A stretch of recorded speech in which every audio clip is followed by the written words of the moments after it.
In this video, let's take a look at an option in Lightroom which is called HDR Merge. HDR stands for High Dynamic Range, and what it is normally is that you have an image with a very bright sky, let's say, dark shadows in the rocks, and you want to be able to see all the detail in the rocks, all the detail in the highlights, which is the sky. So if this was a normal shot, that's the normal exposure. Notice it's shot at 1/25th of a second, f11 ISO 200. The next shot is shot at 500th of a second, so it's darker by 2 stops, and it is the same f-stop 11 and ISO 200. And then there's another one which is two stops lighter, which is 1/30th of a second at f11 at 200. So the idea is at least to shoot 3 images that are shot, one normal, one 2 stops under, and one 2 stops over. Now you can shoot more than just 3 shots. You can shoot, some cameras allow you to do a preset and they will shoot up to 5 shots. For example, this is a Nikon, and here we have 5 different exposures in increments of, I believe, about half a stop, or maybe it's a stop. I didn't look at the settings. And here's another one where we see dark shadows on the wall. That's actually the same. Then a medium shot, and then a very bright shot. Now you can also do this with people, but you have to be extremely careful where your person does not move and you are on a tripod. So this shot was of an actor dressed as a cowboy, and so this shot is at 1/100th of a second, f8, so it's 2 stops under. This one is a 25th of a second. Now there's no way that I could hold this camera at 25th of a second steady enough. So I am on a tripod and the actor knows not to breathe or move. And so the third shot is at 16th of a second, which is quite a bit brighter by 2 stops. And so now I can merge these three images as an HDR merge, and so on. Here's another one. So if you are shooting people, you have to talk to them and make sure that they're standing still.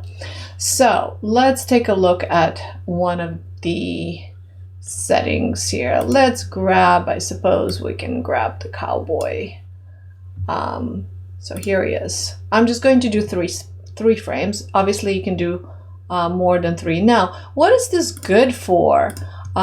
Well, it's good for revealing all the detail in the highlights, revealing all the detail in the shadows, but the industry that uses it most is actually in real estate or architectural design, interiors, where you have to shoot a room, let's say such as this room. This is not the greatest room, but you see there's very, very bright lights, and you want to see all the detail in the lights, and you want to see the detail in the middle shot, in the mid-range, and the very bright detail in the highlights. Now this is also in the wrong lighting condition, but we can take a look at this one as well. This is just a room in a hotel, but it's used quite a bit in the real estate industry or architectural industry, if you will. Okay, so let's take a look at the cowboy shot. So I'm holding I clicked on one, I'm holding my shift key and clicking on the last one. So I have 3 selected. Again, one other note is make sure that you don't adjust any of your adjustments in the develop module. Do that later, because you will end up with an HDR image that is a DNG file. What I mean by that, let me actually show you this. So if I'm looking at this medium shot, and if I go to the exposure value, I can move this exposure up by up to 5 stops. Notice, up to 5 stops. And I can bring it way down by 5 stops. So 5 stops under, 5 stops over. Now you will see in a minute what happens when I merge it as an HDR. So if I click on one, hold the shift key, click on the last one, and then choose photo, edit in. I'm sorry, not edit in. Photo merge HDR. Photo merge HDR. It will process the image. While it's processing, let me tell you what these little settings are over here. Auto align. Auto align is great if you're shooting landscapes and you have trees and there's slight wind. It will auto align the movement. It will also auto align slight breathing if, let's say, you're doing a person. Auto settings I don't particularly like because that basically is the same as auto adjustment in Lightroom. I would like to do that myself after the fact.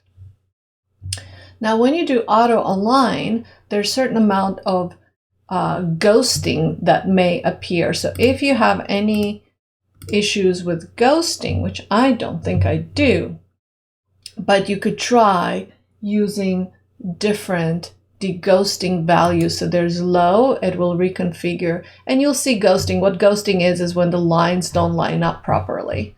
Or you could do medium and so on. I think for this, it's going to be perfectly fine with none.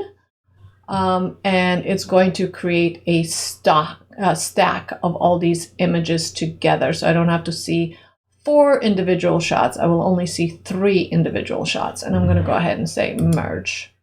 Okay, and so here's my merged image. Notice it is a stack. I got 4 images stacked. If I double click there, it will unstack and I have the 4 images, or I can stack them back up.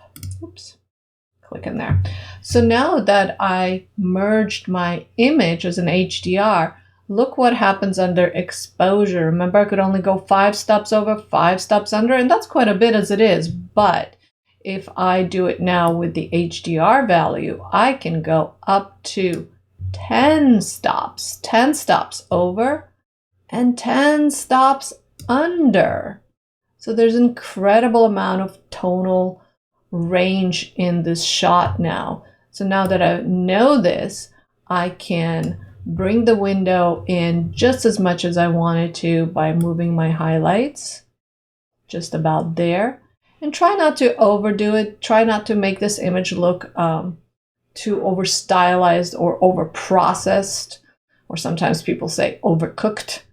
So I just want to see enough detail in that window as if I was looking at the scene with my own eyes. I would see a little bit of scene in that window. And I would like to open up my shadows so I can see my gentleman cowboy here, about like so. This is what I would see with my own eyes. I will check my histogram, make sure that nothing is climbing up the wall too high. If I feel that this is still too high, I could take my highlights and I can bring them down to about right there. So now it's just a little bit off the histogram, and I don't have a very good black, so I will bring in my blacks. Just to about there. See right there, it's barely touching it. Also, sometimes these little triangles will light up to tell you that it's clipping.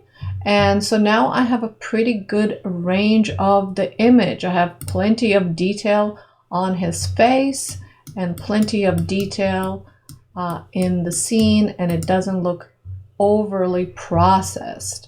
And I can still add all the normal adjustments that I would normally do. For example, I'll add a little bit of texture to give him a little bit more definition in his face. I may increase my clarity just to give him a little bit more definition on the mid-tone contrast right there. And of course, I could do all my other adjustments as you normally do. And what you end up with is another file with a name that is -HDR, in my case -6, because I've done these so many times. But this is a very nice way to basically merge your exposures together to get a perfect shot.